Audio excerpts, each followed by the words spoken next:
Once again, welcome. Once again, James Kemper, W.H. Maynard & Associates with Sri DeMayo, CEO of SLD Unlimited Biz Growth Incorporated.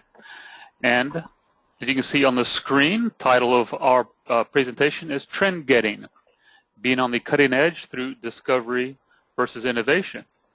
Now, speaker today, Sri DeMayo, is CEO, Strategy Maestro, and Chief Marketeer of SLD Unlimited Biz Growth, Inc., which is an award-winning film specializing in next-level, next-idea solutions for entrepreneurial enterprises. She is an expert in helping entrepreneurs prosper in life and in business and has dedicated her 30-year career to this purpose.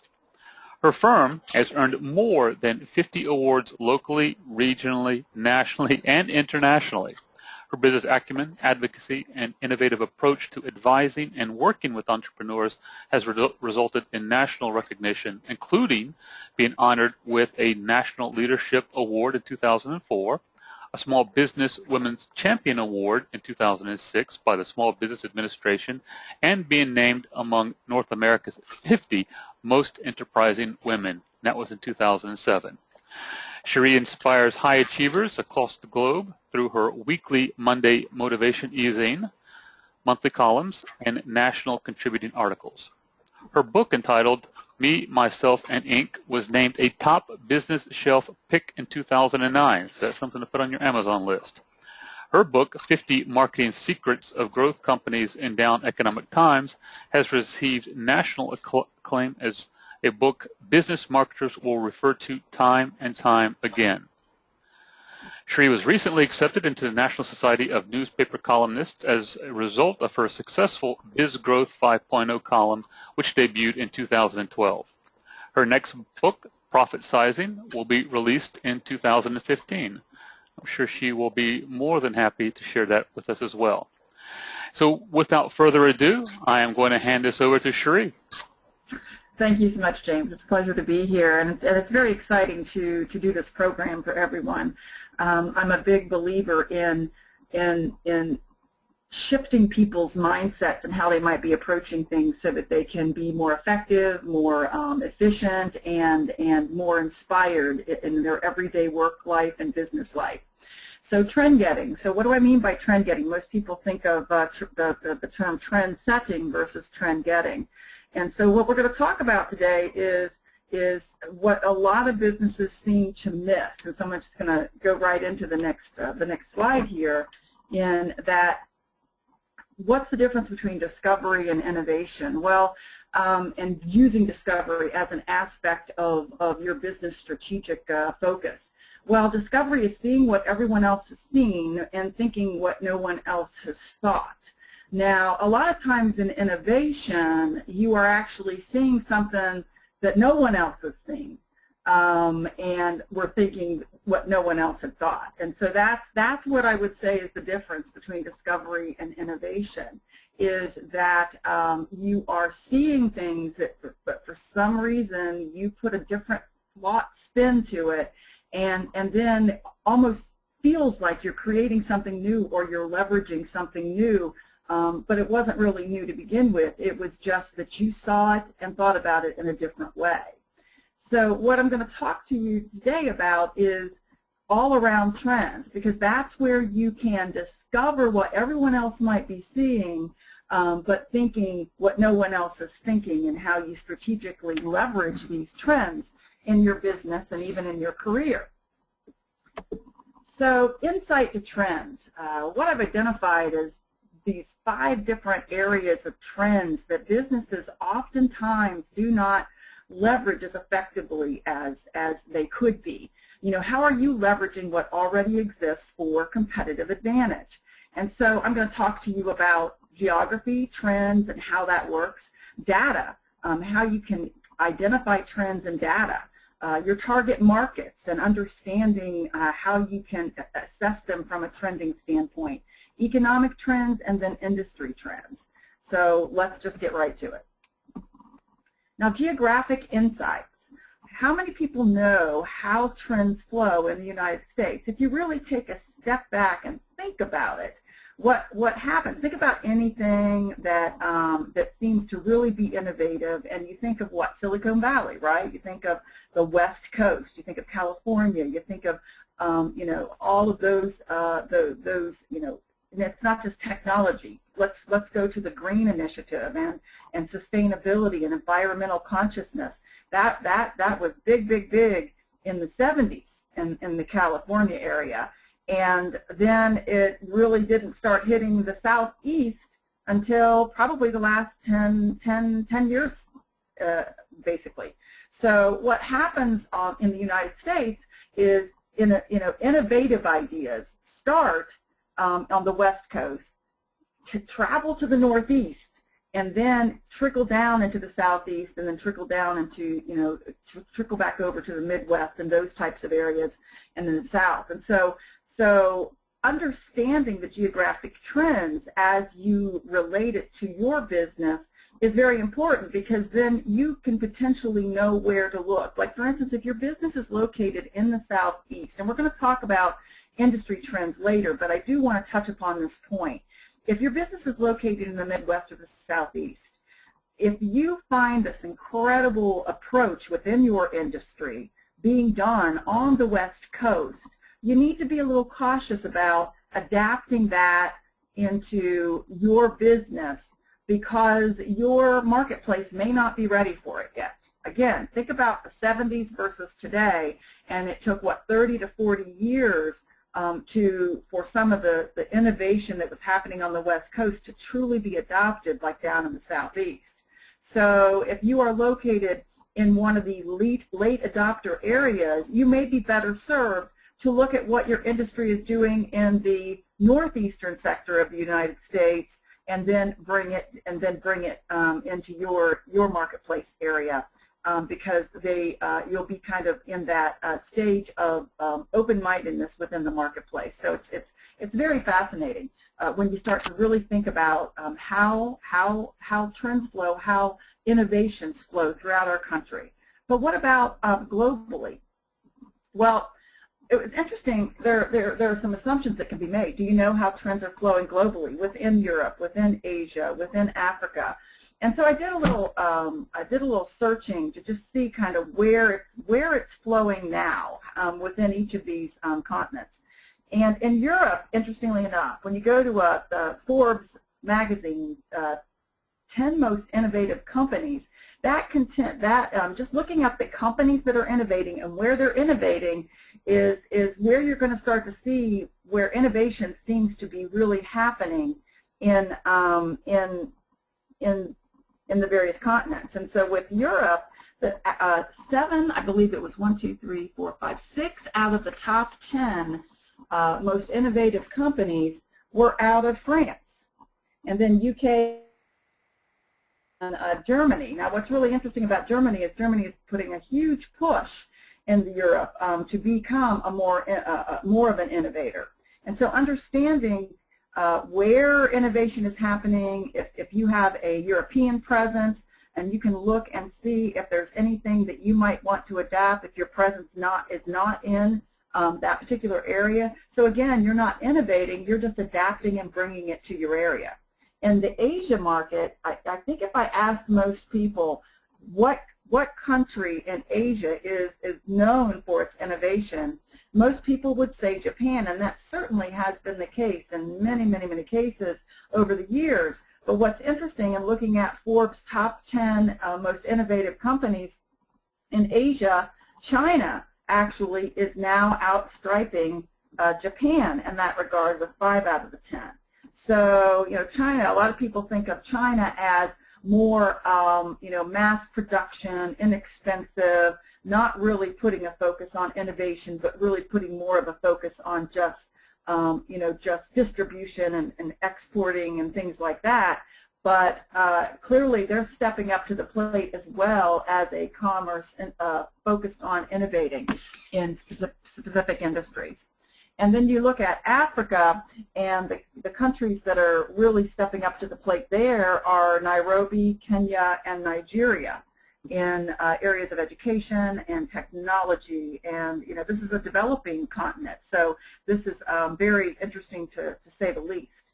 So taking a look at how innovation is happening so that you can discover opportunities to incorporate into your business and into your business model is a great way to, to look at trends and what's happening within your industry based on the geography and where it's happening. I've got a case study for you related to the geography aspect. This is within the United States. One of the, it's a construction tool and supply company that was looking to where it could expand outside of the West Coast. They were actually on the West Coast and looking to expand throughout the marketplace. Now what's interesting is when they were looking at the various trends related to the rat race, people are starting to migrate. They were actually looking at consumer trends as it relates to geography, interestingly enough. And what would that have to do? A construction tool and supply company is a business-to-business operation, and they are focused on supplying to the construction industry. But by looking at the consumer trends and how consumers were migrating to other parts of the country, it determined where they were going to put a key satellite office into the Southeast. Because what was happening is a large number of people are moving from California to the Southeast and from New York, from the Northeast to the Southeast. And so what has happened is because there's an incredible migration of people basically wanting to get out of the fast-paced rat race and get into a kind of a more slower culture kind of a environment of, kind of being a little bit more laid back and enjoying life a little bit while working hard. What's happened as a result of that is you've got highway infrastructure. They can't keep up with the growth. I mean, the growth is so substantial in the Southeast with people, coming into the Southeast as a place to live, that the highway infrastructure is trying to catch up with itself. You've got residential and commercial. Even during the down economy, most recently with the Great Recession, the Southeast was not hit as hard as the rest of the country because people were actually leaving some of the other parts of the country that were hit to come to the Southeast. And so as a result of all of this residential growth and population growth, there's a huge need for construction to be done. So this construction tool and supply company has focused on a very aggressive with very niche products specific to the types of construction that are happening in the Southeast. So that's an example of how geographic trends and how it impacted a decision for a company to expand into another geographic region. Now, data mining insights, that's the next one to look at. How are you leveraging your own information, financial data, existing customer data, operational data? This is something that companies really don't do a good job of as a whole, and there is so much hidden opportunity and hidden gems as a result of the incredible data that you may have at your fingertips, but you're not really assessing it and analyzing it in a way that you can really leverage. One of the ways that I've worked with clients to help them in this regard is an exercise that I call profit sizing. Most companies look at their profitability in a way that is only looking at the actual offerings and their margins. And over 30 years working with entrepreneurial businesses, I have identified all these intangible aspects of what's happening directly impact profitability and decisions. And a lot of this is data that needs to be collected on a regular basis so that you can analyze this in such a way. So I'm just going to go through these three areas of profit sizing. Obviously, on the left-hand column, you're going to see the offerings, what you offer. But beyond looking at how profitable your specific products and services are from a margin standpoint as well as a high volume standpoint, you also need to be looking at which ones are least labor intensive and tracking this. Which ones are most distinctive compared to the which ones do you have the internal expertise to provide, and which ones do you have the internal competency. Now, expertise and competency are a little bit different. Expertise is knowledge. Competency is literally capacity and ability to deliver. You know, internal versus outsourcing type of situations. You know, which offerings offer additional income streams because you can expand them, do updates with them, complement them with other offerings, that type of thing. And which ones are easily adaptable to different market segments or other additional market segments. So these are things that should be started, you should be tracking from a data standpoint so that you can continue to analyze your offerings more effectively. Then you should really be profit sizing your actual target segments that you serve, your existing customer base. So which ones are most to me, how often businesses are putting all of their energy into the clients and customers that are the least profitable. So how do you know that? Well, because you got to look at not just the money they're spending, but do you have a proven track record in serving them?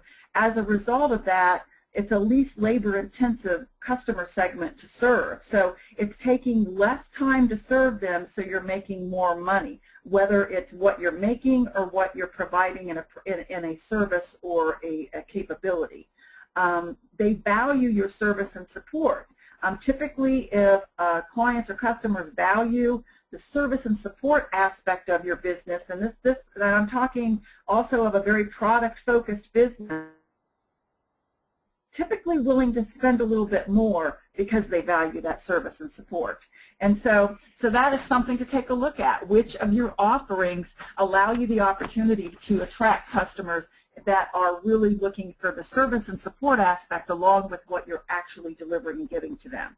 Which target markets have referral and repeat opportunities for purchases? Which ones are you most competent to serve? Getting back into the internal competency, which ones are you most competent to serve? Going back to the least labor intensive, how everything kind of ties together. Which ones will utilize multiple offerings, multiple products, multiple services?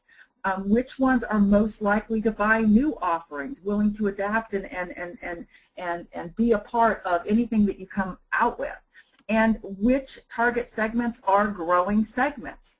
I've seen too many businesses stay so focused on a segment that served them well for many, many years, maybe even many decades, but it's a dying segment. And so they have to start to look at, okay, what are some of the growing segments, and do we need to make some shifts in order to serve them better?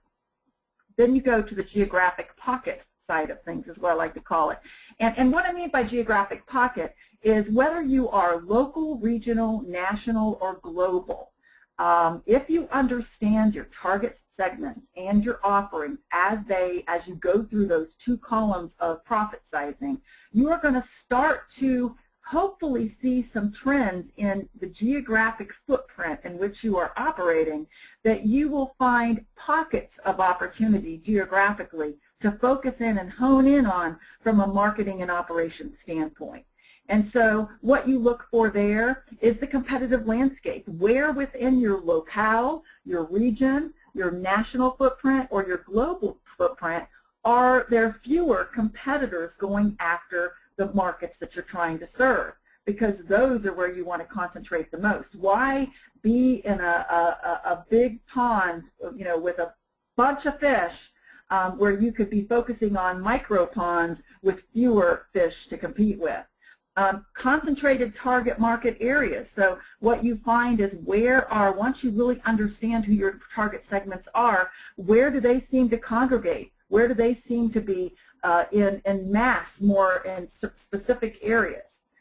Looking at strategic alliances. Are there strategic alliances that you can form that can give you greater depth of opportunity in a specific geographic area for whatever reason? And then looking at where your existing customers are that you can replicate within those areas. The best way to help you understand all this is to give you a couple of case study examples. So that's what I want to do next. So I'm going to give you two different examples of how this profit sizing data and assessment helps two completely different types of companies. One is a residential landscaping architecture firm. And what we did with them is first we looked at their target profit size, their target offerings. And what we found was that they were doing landscape architecture maintenance. They were doing outdoor living areas, like pools and excuse me. But they were focused on landscape maintenance, seemed to be what their focus was. But where they got the bigger dollar opportunities was with the outdoor excuse me, living areas. And so we did a profit. We not only profit sized their outdoor living, their landscape design, and their landscape maintenance, but we also profit sized, excuse me again, we also looked at within each of the areas, the profitability factors within each of the areas. And what we found is within the outdoor living center areas, that was a huge profit center for them. And it was also something that was trending up, that was more and more, there was more and more demand for it. So then we start looking at the market segments. And we move over to the market segments. And one of the things they noticed within their own existing customer base, but then what they also noticed in regard to what was where the competitors were, is all the competitors were focusing on the $1 million and up homes for these outdoor living areas, because the assumption was you had to have $1 million home if you were going to spend $30,000 plus on some kind of an outdoor living area. But the reality was, in the trending of their own data, and then also looking at trends within the consumer market with younger families, 40-year-old parents with children that were in, elementary, middle, and high school, they were finding that these families were interested in kind of a staycation concept where they wanted to have these incredible backyards that people could enjoy. They could enjoy for entertaining their friends, but most importantly of all, they could have their children enjoy as they were growing up, and they would end up being the place that all the kids wanted to hang out at. So it was almost like a parental management tool in some way, and they were willing to spend some money. And interestingly enough, they weren't $1 million homeowners. They were like $250,000 to $400,000 or $500,000, maybe $600,000 home values. So as a result, when you take it to the geographic areas, then we started to identify that where those homes were not in these hoity-toity neighborhoods, but they were in good middle-class and upper-middle-class neighborhoods. And so what happened is an incredible promotional focus on these suburban outer-lying areas within their particular local marketplace. And they literally started taking over neighborhoods where they would do multiple homes within the same neighborhood as a result of this strategic profit sizing. So that is how powerful the profit sizing of data, how data mining your own information can be highly powerful. Now I want to switch to the International Warranty Company. This is a company that specializes in extended warranties for products. Now they've been around for 30, 40 years, and they made their initial money off of the pool and spa and electronics. But then the trends happened, and big box companies like the Walmarts, the CompUSA, the Best Buys, and all of that, they were all getting into the extended warranty. You can't go into any consumer store now, especially the big box stores, without some type of extended warranty. It became a really big money maker for these big box, and it was making it very difficult for this particular company to compete. So by looking at target market segments and what's happening in the consumer buying trends, what they noticed is there was a huge opportunity within the baby boomers who were buying RVs and also buying power sports, like recreational boats and things like that, four-wheelers, all that type of thing. And interestingly enough, those extended warranties were also the more profitable warranties to do. Now, the dilemma with identifying that kind of a trend is they realized they didn't have the internal competency to do these particular warranties as effectively as some of the other ones that they were doing, and they wanted to shift to this incredible opportunity. So as a result of identifying that opportunity and having a strong cash-based business with some ability to purchase a company, they went out and sought out a company that they could purchase with that specialized knowledge, and ended up purchasing a company out of Canada and brought it not just to Canada, but brought that extended warranty knowledge and capability into the United States. Now, the other thing too is they were a family-owned business. How are they going to cover all of Canada and the United States with these extended warranties?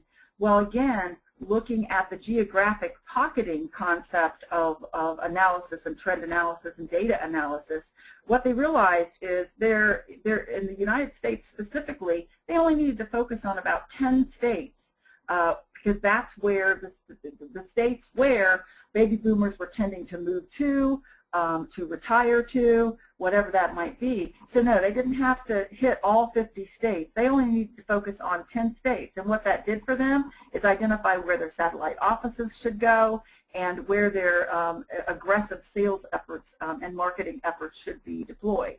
So again, now you can see how data mining can be very powerful in helping you identify trends and opportunities in relation to your business. Now let's talk about target markets. Target market insights. Could you be overlooking a lucrative opportunity?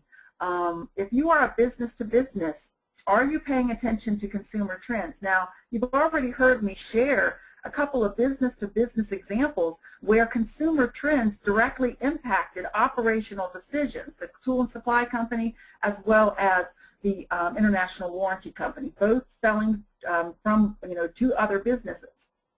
So niche trends, what's happening in specific niches, behavioral trends, what's happening on a behavioral front within companies as well as on the consumer front, and then operational trends that could be having an impact on your business. So a case study that's really fascinating is in regard to it's a culinary market supplier of chicken, beef, and sausage, specifically to the restaurant industry, as well as to high-end grocery stores and things. But when the down economy hit in 2007, 2008, 2009, what happened is there were a lot of upscale restaurants. People weren't going out to dinner as much. So what happened is a lot of these high-end restaurants had to cut staff in order to manage the lesser patronage. And this particular company, because of how they had to supply to the restaurant industry, you'll notice that if you are sitting at a restaurant at a table and you order perhaps the same dish as somebody else at that table, when you get that dish, the proportion of that chicken or that beef is going to be identical. So basically what happens is this particular meat is prepared for the restaurant ahead of time and provided to them with the exact same proportions. And what that requires is trimming off perfectly good meat in order to meet these requirements that the restaurants want from their meat supplier.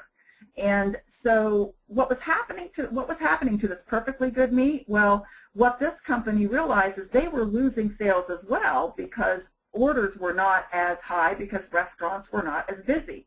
And so they took an internal operational look at at what they were doing and how they could reduce waste. And the very first thing that their operations identified was this scrap that was perfectly good meat that was literally being thrown away.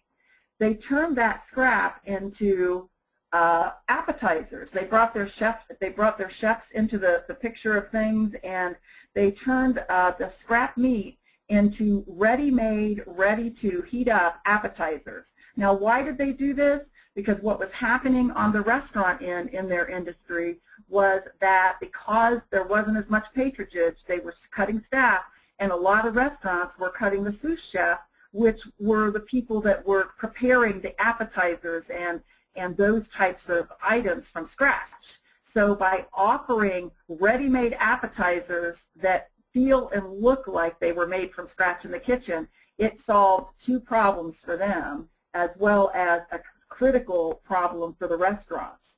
And within, I think it was a year to 18 months, this product line, this repackaging of something that was being thrown away before, represented like 15 to 16% of their business. And if you go onto their website now, and I'll share the name of the company, it's Joyce Foods, Joyce Foods, you will see that they have really taken this to another level with all different types of prepackaged concepts that can be purchased. And so they really kind of stumbled. They were forced to look at their scrap in a different way and realize that they had a gold mine right underneath their own roof, which was very exciting for them and a great example of understanding what's happening within your target market and then how you can help them address a situation that may very well help you address a situation too internally.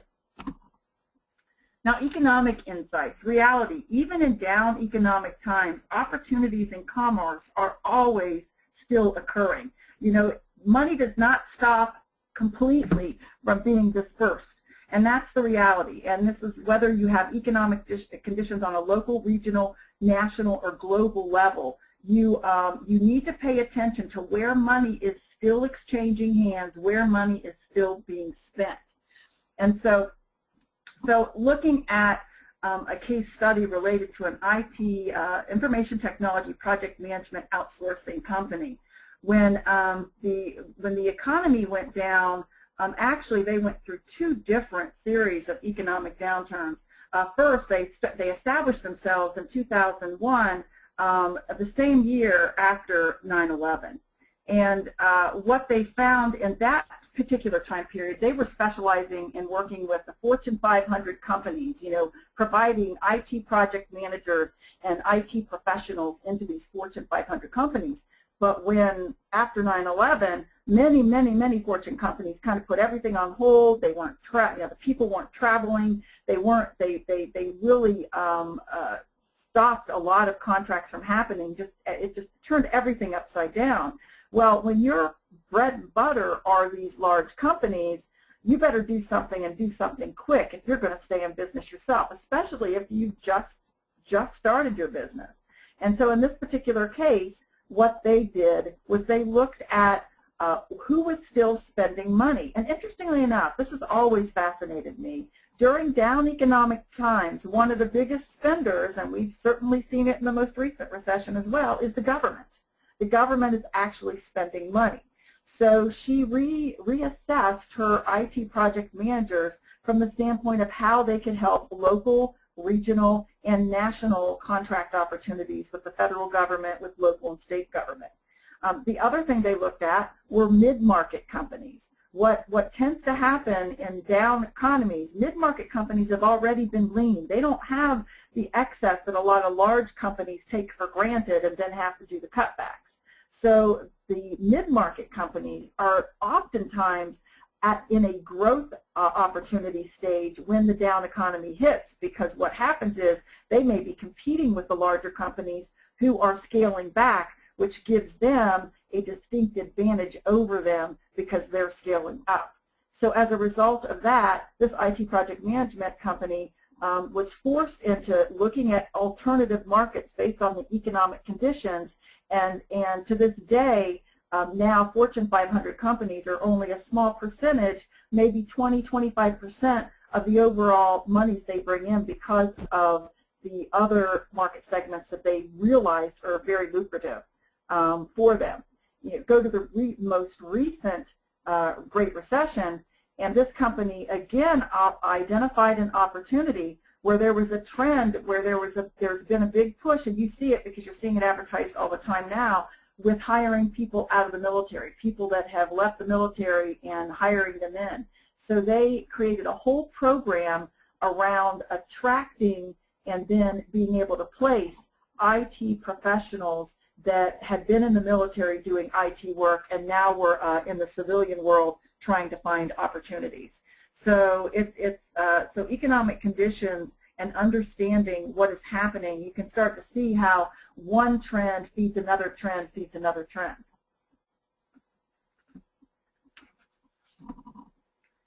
Industry insights. If you are only looking within your own industry for trends, you are already too late. Now remember me talking about the geographic trends. Now again, depending on where you are, I'll repeat again, when you look at the geography, that is where, if you want to be cutting edge in your industry and you're already in California, that's where you're located, then quite frankly, if you want to leverage innovation within your industry, you're going to have to understand specifically within your industry where globally those insights come, and look to either Europe or Asia depending on the type of industry that you're in and where it comes from to come into the United States.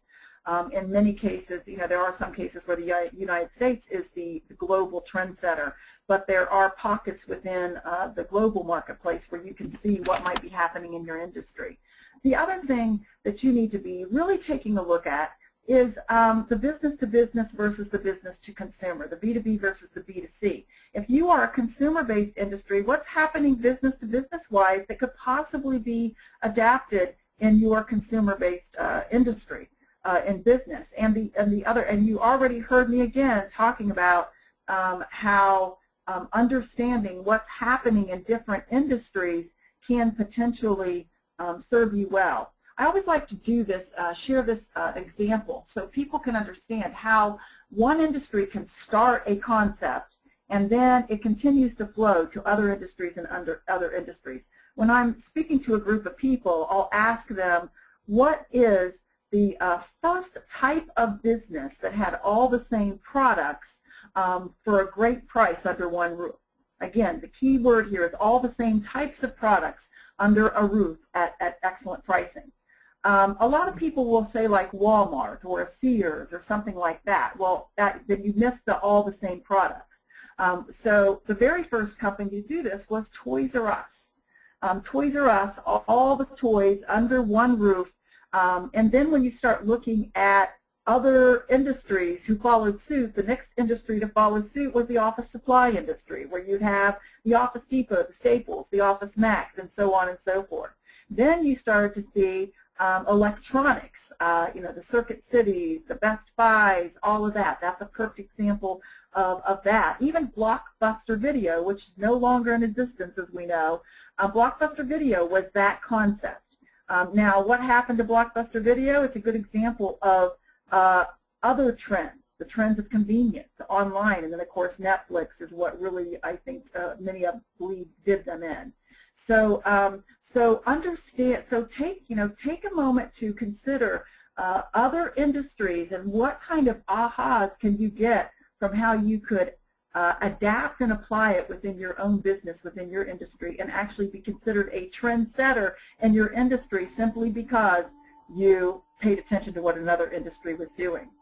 The customer industries, again, I've given you many examples of how whether it was a geographic trending or whether it was data trending or whatever you might, all these others, and how looking at specific industries and how they are working with customers, treating customers, and then looking at your customer industries themselves and what are their needs. And so this is where the case study around a paper rolls manufacturer and converter comes in, because they started to look at, we actually did the profit sizing exercise with them, and the problem was paper rolls are, for the most part, a commodity, and what they specialized in were receipts, receipts like that you get out of the gas pump or from your retailer when you buy something. And it was becoming extremely price competitive and difficult to compete on a price level because they were a smaller operation. They weren't a big operation, but yet they were doing national business and competing with big national competitors. And so what we had to do was take a look at all the different industries they were serving and do a profitability analysis based on the profit sizing exercise that I shared earlier in this webinar. And what we identified is there were opportunities within specific segments, including the mid-market banks, not the large banks, but the mid-market banks that were looking for creative ideas and promotional ideas attached to even the receipts that are spit out of the bank when somebody gets cash from an ATM or something like that. The convenience market and convenience store market, because now that people were paying at the pump and getting their receipt at the pump, how could we get them, because the money isn't made by the gas, the money at the convenience stores is made by the overpriced items they're selling in that convenience store. So how could we get people to go into the gas station based on the paper roll receipt? And if they get some kind of a promotion on the receipt that says, hey, you know, come in and or come back and use this at the gas station, then all of a sudden they've got people going in to purchase other things besides just paying at the pump and going.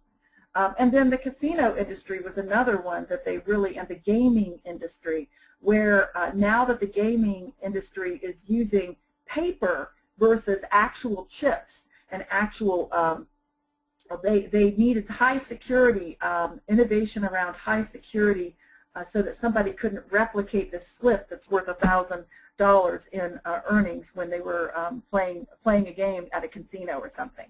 And so by understanding what was happening in some of their customer segments, they were able to put their energy and their focus around serving these more profitable segments and no longer having to compete on the commodity market with some of the other paper roll products that they offered.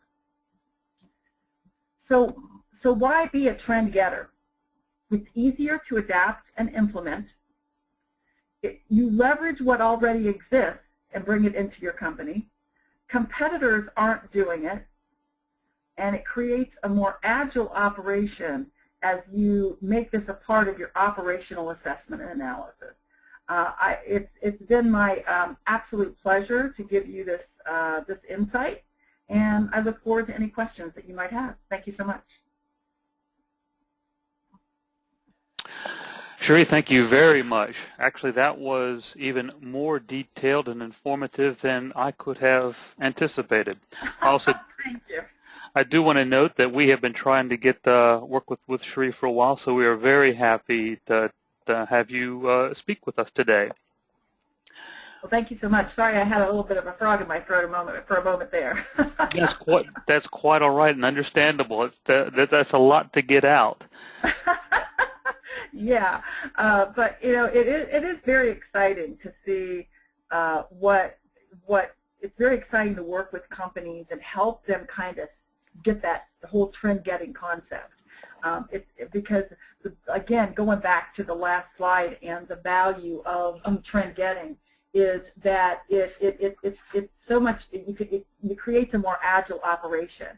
It creates, you know, it's something that's more easily, you know, when you think about brand new, nothing, never seen before innovation, the money, the investment, the time involved in actually bringing it to market is just overwhelming. And there's many companies, they really don't view themselves as innovators, nor do they really want to be innovators, but they still want to be a step ahead. They don't want to fall behind.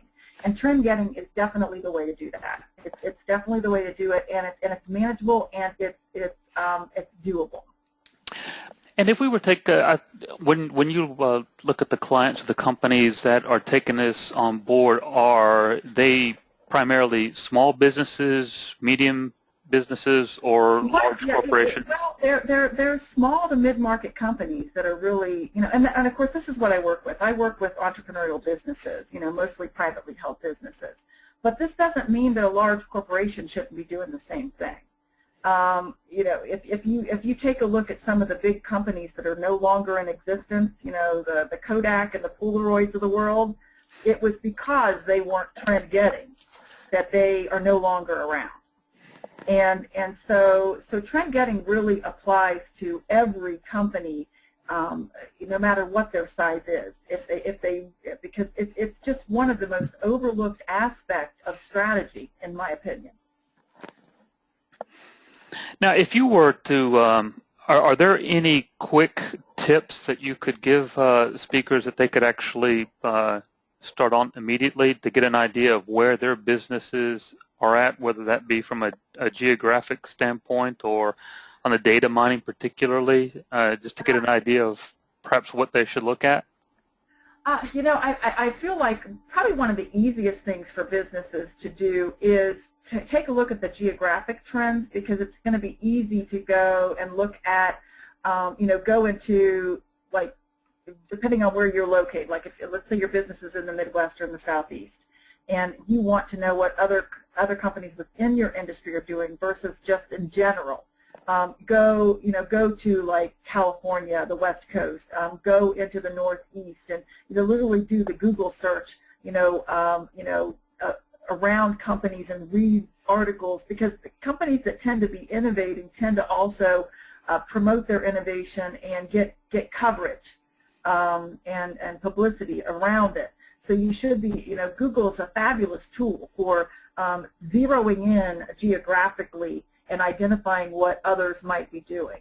So that's an easy exercise to get, to kind of get your feet wet a little bit, because everyone's looking at their industry trends, but they're not looking at them as targeted as they should be. Okay, so that's the first thing they can do.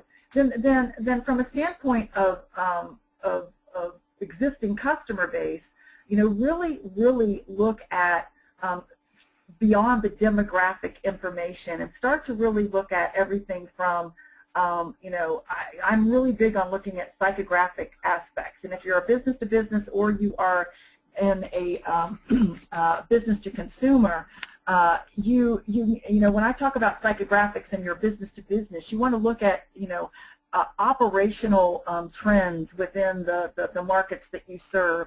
You want to look at culture aspects, corporate culture, how they treat their employees, the mindset, the values. Going back to that paper rolls company, interestingly enough, when you look at corporate values and how that impacted something that they did, many of their larger customers were really engaging in the whole sustainability and green aspect. Now, even though their paper and the rolls and the type of paper that it is could not be recycled paper, what they did do, though, was, and this was from for operational efficiencies as well, they embraced the sustainability and environmental aspects within their company to recycle as much as they can. Even they started using recycled cores, the cores that the paper rolls were actually on. Now, there was twofold value to that. First of all, it brought more money, it increased their profitability because they weren't wasting as much, or they were actually getting money for some of their waste that they weren't getting before.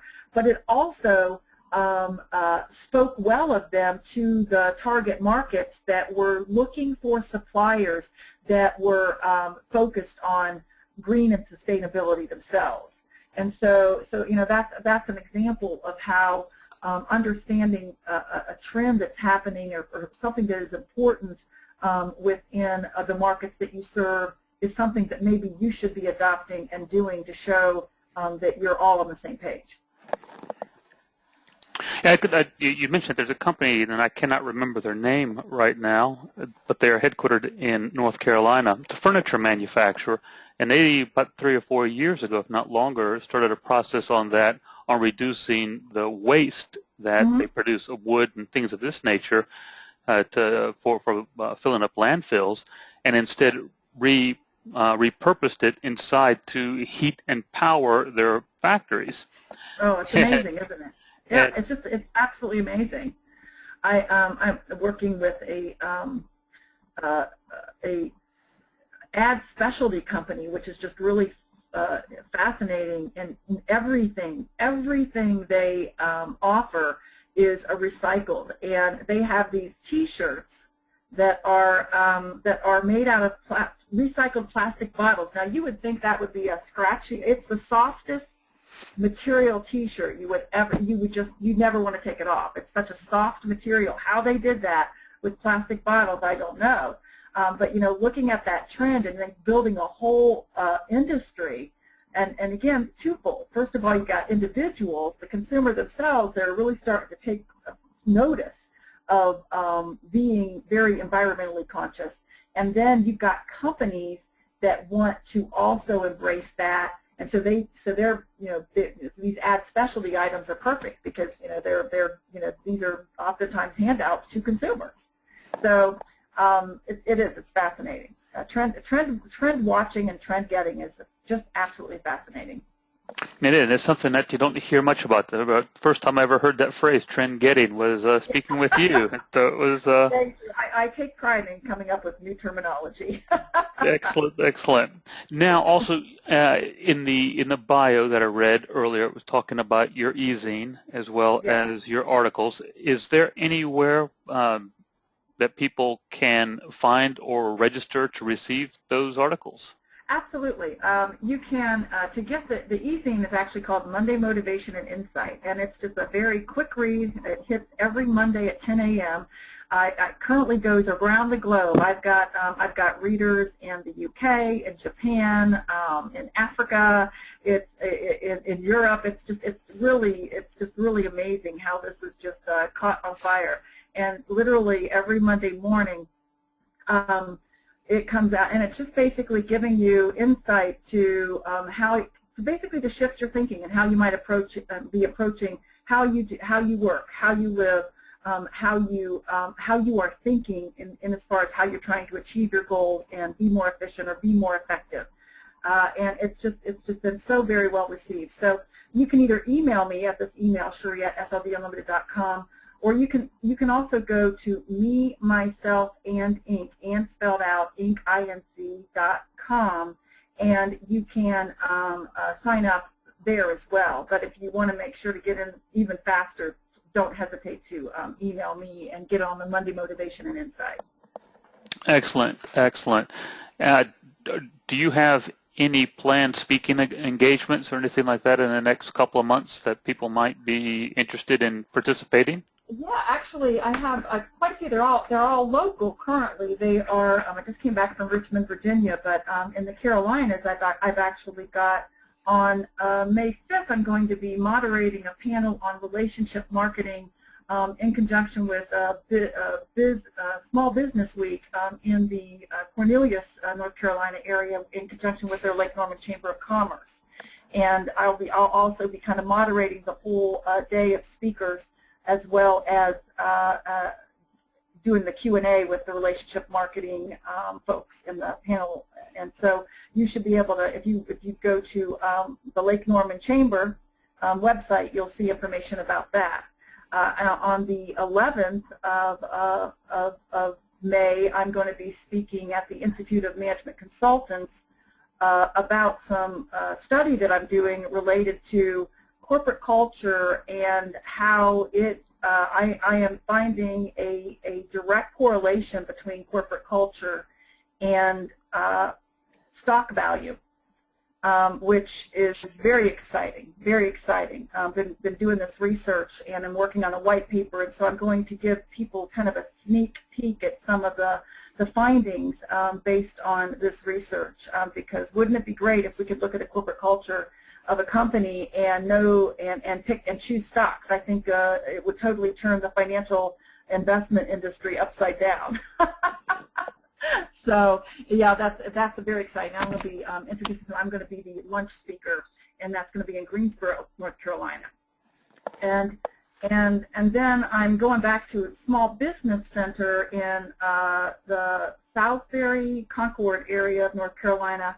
And I think it's on the 20th of May, I will be just doing a very basic class on how do I market my business, which is targeted to small businesses and startup businesses. So that's just some of what's happening in the May timeframe.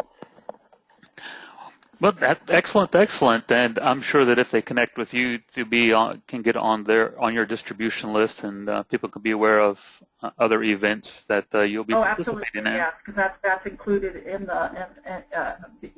in that e-zine as well. Yes. Excellent, Cherie. I want to thank you very much for taking the time to speak with us today. We are almost at the 1 o'clock hour. Perfect. So, I believe there are any more questions. And with that, I just want to remind everybody that those that registered, you'll be getting a copy within the next couple of days, and this will be posted. You can easily view it at www.whmenor.com/events. Certainly contact me at jms@whmenor.com. Once again, our thanks to Cherie for taking her time, and we will see you in 2 weeks. Thank you very much. Thank you.